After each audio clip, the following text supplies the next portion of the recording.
आता तो तपासाचा भाग आहे। तपासामध्ये जे आपण एका गुन्ह्यामध्ये कुटे सुरेश कुटे आणि एक व्यक्ती यांना अटक केलेली आहे, त्यांचा देखील PCR आपल्याला मिळालेला आहे आणि जे डिपॉझिट्स आणि यांच्या बाबतीत त्यांचं काय म्हणणं आहे याच्या बाबतीत देखील तपास चालू आहे। तपास अधिकारी बदलण्याची मागणी देखील केली जाते आहे, या संदर्भात काय करणार आहात? नाही, आपल्याकडे जे यंत्रणा आहे SDPO बीड हे तपास करण्यामध्ये सक्षम आहेत।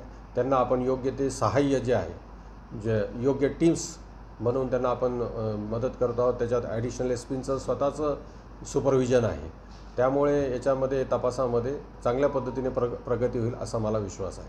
थँक्यू।